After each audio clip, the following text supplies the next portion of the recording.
the people that stood out during the Democratic debate, the winners that broke out, that solidified their positions, including a dark horse who could be in there up until the very last moments of the Democratic nomination process. And then the big losers of the night, the losers that got absolutely grilled and manhandled out there by the debate candidates. Let's start with the biggest loser of the night, Kamala Harris, aka Kamala Harris, her slave owner parents, her hating on her own people of color, locking them up and whatnot. That's what Tulsi Gabbard did. One of the biggest winners of the night was Tulsi Gabbard for putting out there Kamala Harris's record of being such a horrible attorney general in California. She did not want judges to overturn wrongful convictions to those who she wanted to keep in prison. If kids weren't able to take their kids to school, Kamala wanted to lock them up. Because, of course, Kamala Harris is a corporate Democrat. She met with Hillary Clinton's donors over at the Hilton right after the debate. She and Cory Booker are Hillary-like. Kamala Harris is Hillary-like. And she is a bully. And we're not going to have any more bullies out there after going through all election cycle of nothing but nonsensical shit talk from a know-nothing bully. Of course, we're talking about the man in the White House right now, Donald the Jackass Trump. Yes, the guy that increased our debt over $4 trillion in an economy that is so-called healthy right now, close to full employment. We get it. We have a big disaster in the White House right now with our allies, with the OPEC situation, but she was the big loser. Elizabeth Warren or Bernie Sanders don't even have to bring up her record in California. Tulsi Gabbard did, and Tulsi Gabbard is the real deal. Outside of Warren and Bernie, Tulsi Gabbard is my favorite. A war veteran, she wanted to meet with Bashar al-Assad and get to see what his viewpoint was, where the West and what's the UN lying about his chemical attacks against his own people. Tulsi Gabbard pointed it out. Tulsi Gabbard endorsed Bernie Sanders, and she went out there and she shredded Kamala Harris to pieces. Kamala, that bitch's mouth was fucking shut trap. She didn't say anything back because she could not dispute anything that Tulsi Gabbard did. So the stupid, arrogant bitch, Kamala Harris, after the debates, just went all ad hominem on Tulsi Gabbard, and she was like, oh, she's pulling at 1%. What is she doing here? Weak, Kamala, weak sauce. You're a fraud, progressive prosecutor. You're a complete phony. You're right up there with Jeb Bush and Hillary Clinton. Get out. Elizabeth Warren's going to take the throne. It's not going to be you, Kamala. You are a fraud, and your descendants were slave owners. So get the here, being the so-called civil rights candidate. Racist white America in the South is going to be in suicide mode if they're going to be on suicide watch if we even had another colored candidate 4 years later. So that's why I never thought that Kamala Harris was going to be the one. She's a complete fraud, people. She met with Hillary Clinton's people. You know, the deep state have got Elizabeth Warren in their pocket when she's the one who called the system rigged, that she correctly said that it was rigged against Bernie Sanders. What did Elizabeth Warren and Bernie Sanders do that made them the standout winners? They shredded the corporate Democrat big pharma insurance company shills to pieces. We had the Republican on stage. You might as well call a Republican, because if you were to tell me that anyone out there were to refer Bernie or Elizabeth's proposals as fairy tale economics, that would be a Republican. But instead, you have John Delaney. You have John Delaney, who has made a fortune in the healthcare industry. He is here to protect the interests of corporate America. That's what John Delaney was in the debates for. And John Delaney did a horrible job of trying to tear apart Bernie Sanders and Elizabeth Warren. Bernie Sanders told John Delaney that we have a bureaucratic mess in the private healthcare industry with billing. We're spending all this time and resources on billing, trying to collect from customers, and the insurance company and the customer out there always disagree on the bill. It's a big bureaucratic mess, and that's what's driving healthcare costs out there. That's what Bernie Sanders pointed out during this debate. He also pointed out that we spend far more per capita than any other country out there on our healthcare. Bernie Sanders did a great job at defending his proposals, but most of all, Bernie and Elizabeth defended each other from the corporate fat cats on the stage out there. You have Steve Bullock, who's a millionaire, by the way, saying that, oh, my son got great health care, whatnot, except that A, he's a politician, B, he has government health care, C, he's a millionaire, so of course his son was going to be all right. Steve Bullock was a big loser out there. Steve Bullock could not articulate why Bernie Sanders and Elizabeth Warren's proposals were bad for America. John Delaney did not point out what the government and the private industry were doing to rebuild Detroit.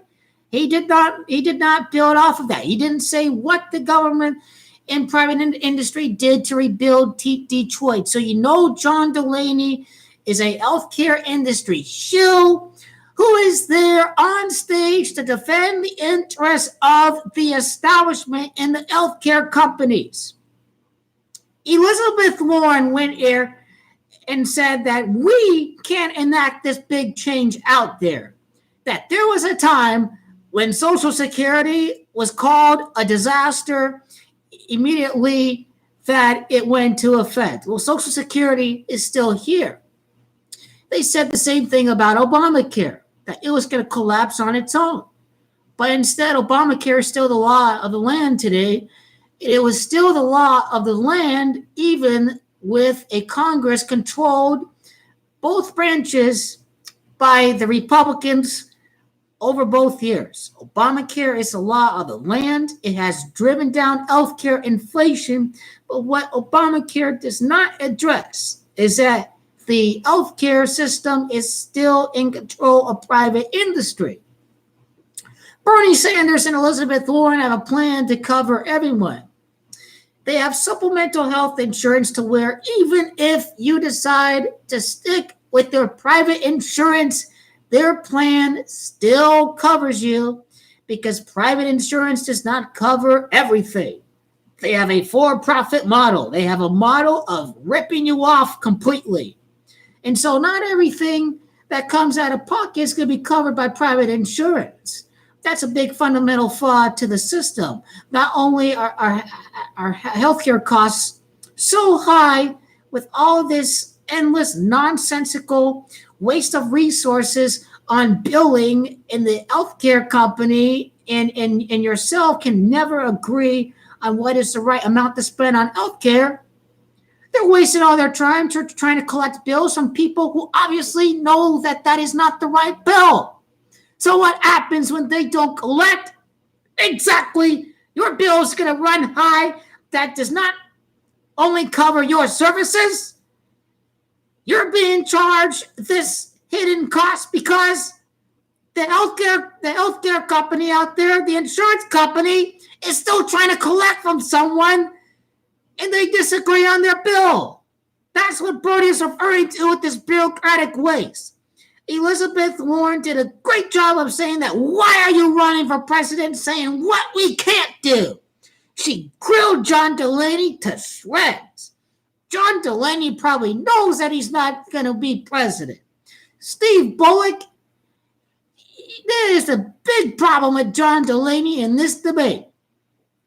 When he said that if the Democratic Party were to run a candidate who wants Medicare for all, that is political suicide. But that guy is full of nonsense. You know what lost the last election? We're moderate, center-right Democrats. Hillary Clinton was not running for Medicare for all of these so-called loony far-left proposals. Hillary Clinton was running on keeping the status quo. Having a moderate right-winger like Hillary Clinton was what lost the last election. John Delaney, you are completely wrong on that. And that's the reason why you're a nobody who deservedly got booed off the stage in California. We don't need any losers like you trying to protect the interests of corporate America. We need real hard-fighting progressives that are there to enact the change that America needs to bring America back to the days of FDR, because that is the greatest period in American history. So these were the big three winners of the debate.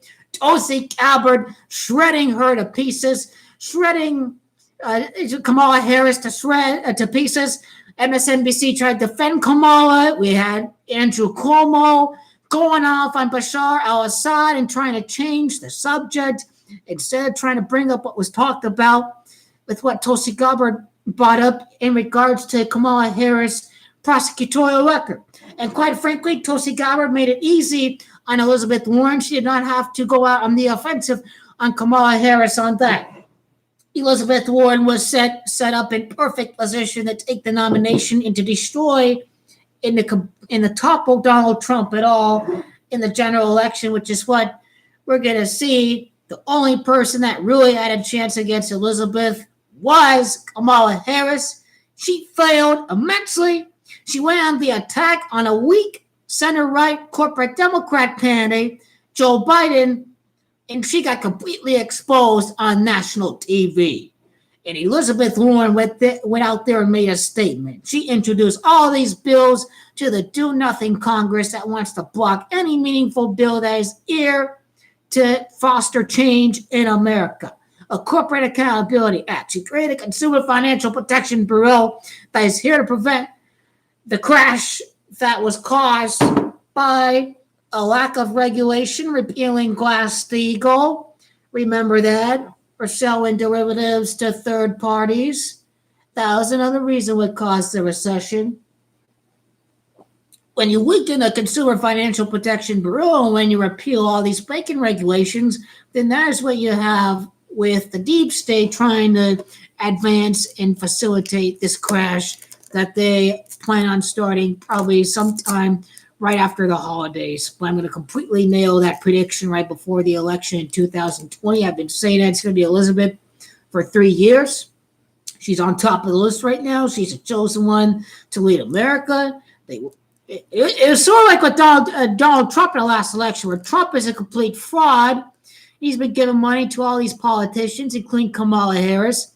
Donald Trump donated to AG Kamala Harris's campaign. He's a big fraud like the rest of them.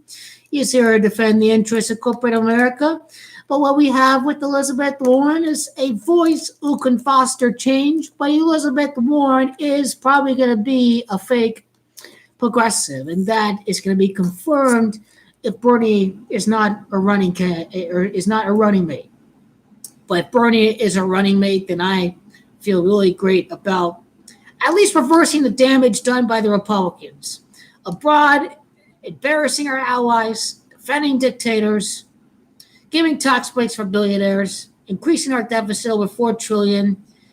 We have the taxpayers are picking up the slab for interest owed to the Federal Reserve.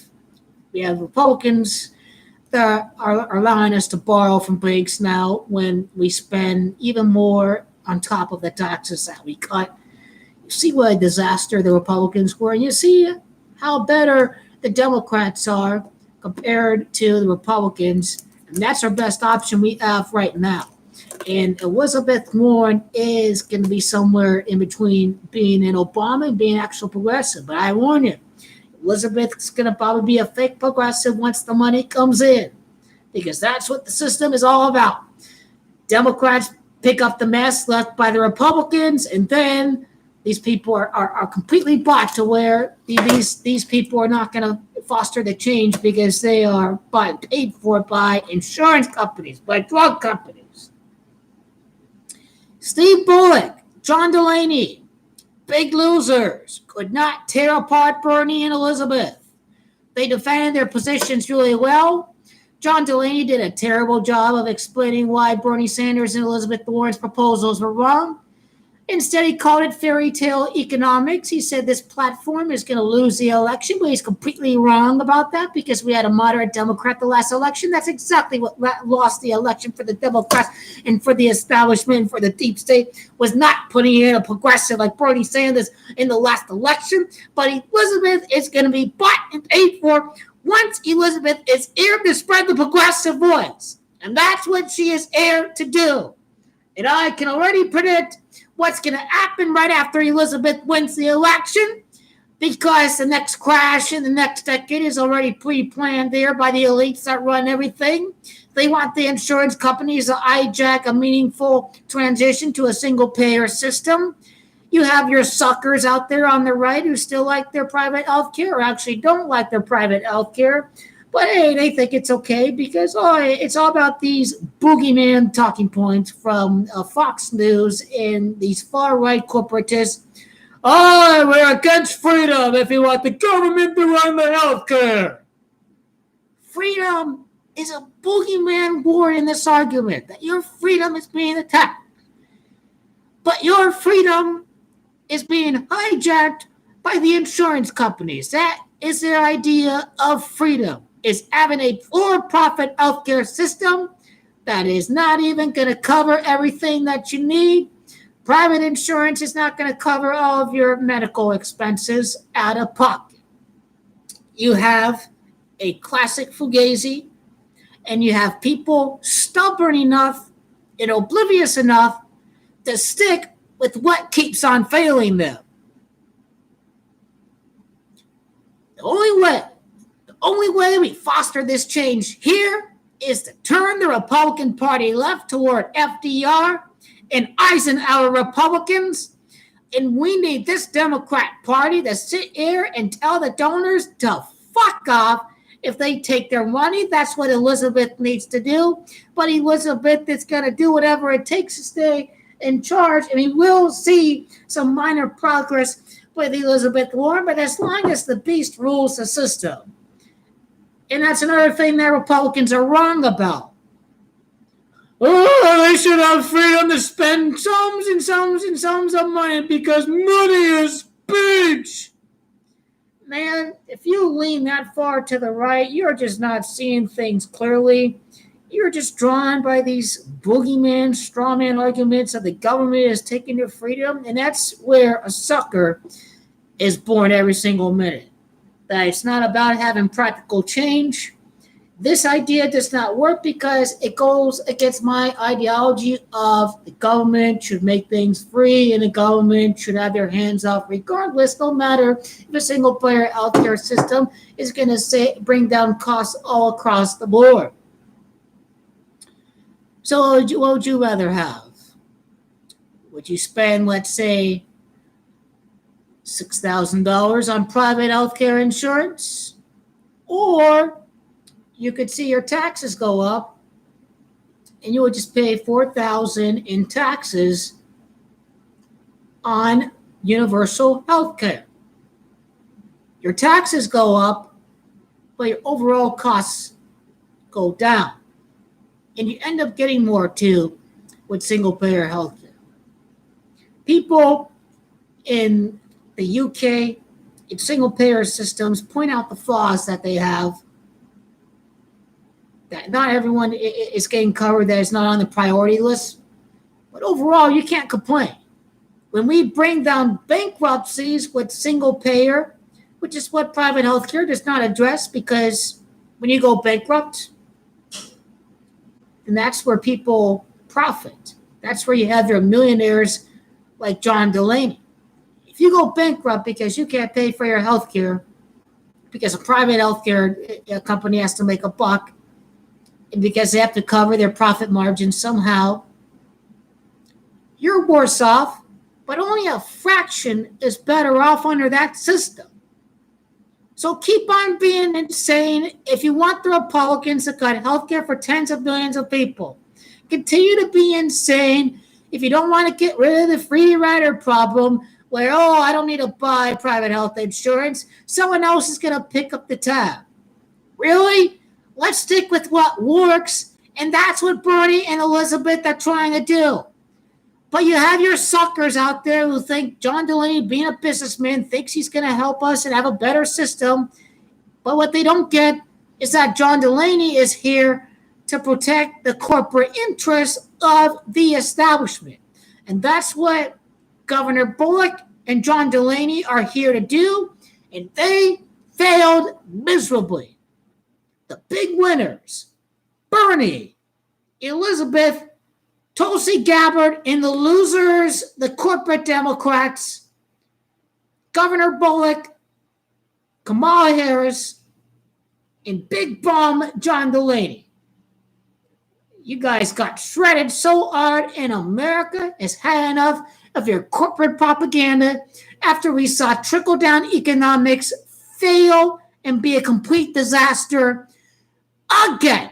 Like it did in 1981, like it did after the American Job Creation Act of 2004, like it did after the Tax Cuts and Jobs Act of 2017.